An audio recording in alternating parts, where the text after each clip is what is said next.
as we said earlier in the program, there is a long history, and I said about institutional racism is in every sector of our society. It's also in medicine.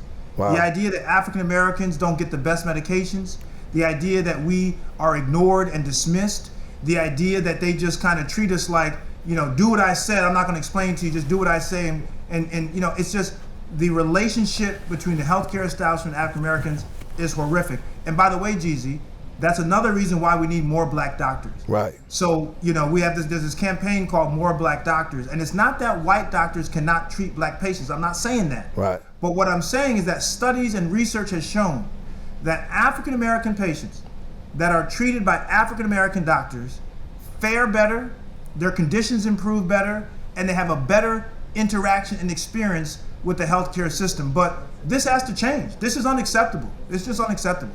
Right. It's crazy because when you say that, I had somebody that told me a good friend of mine said that they got treated and they was getting treated for thyroids, and that wasn't even a problem because they went to a doctor who just assessed them as that, and it was something much more deeper. But you're right. At the end of the day, like we need, and when you think about these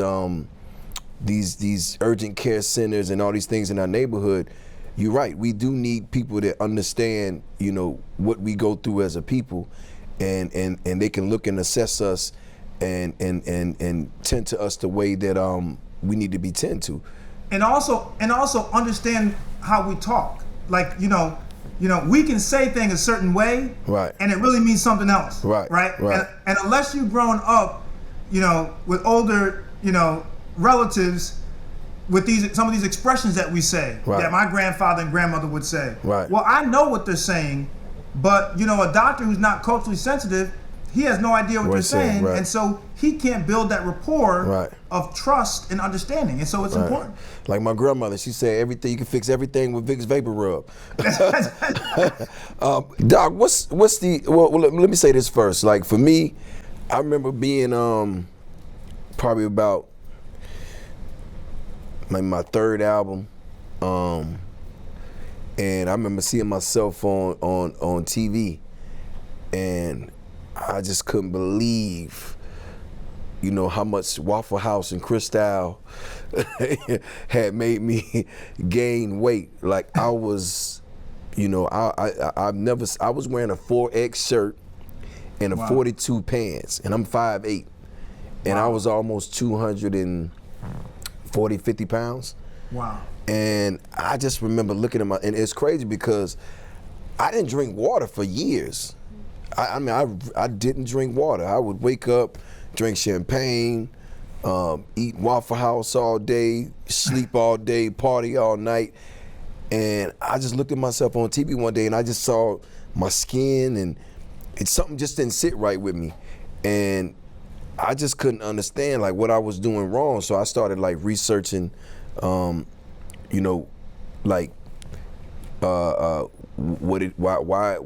because I would do things like I would go on a diet and then I would eat chicken, but not fried chicken, but then I eat a whole thing of rice.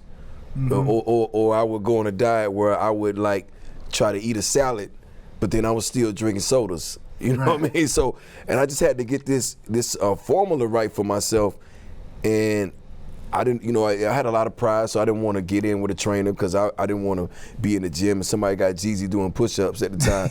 You know what I'm saying? So I just took it up on myself and I just started really researching and reading books and got in the gym and really got myself together.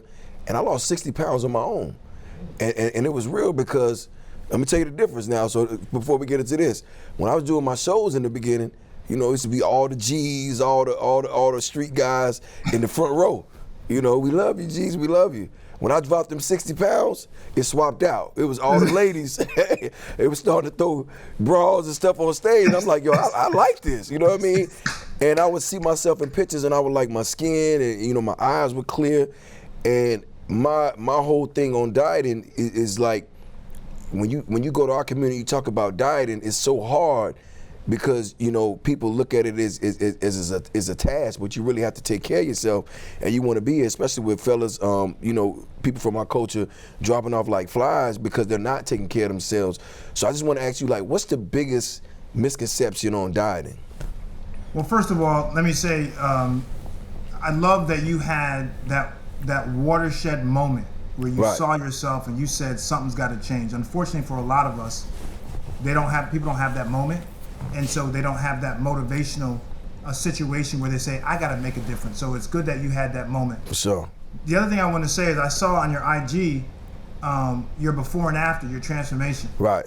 And you know, this has been my career for a long time, and so even now, after all these years and writing all my books, I'm still inspired when people like you actually, that light bulb, you know, turns and brightens up, and you go through that transformation.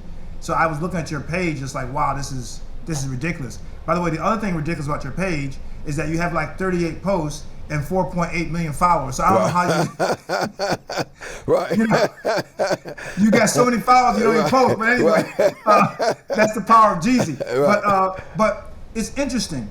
One of the biggest misconceptions or perceptions about weight loss is people think that it needs to be difficult, right, and that they have to give up everything.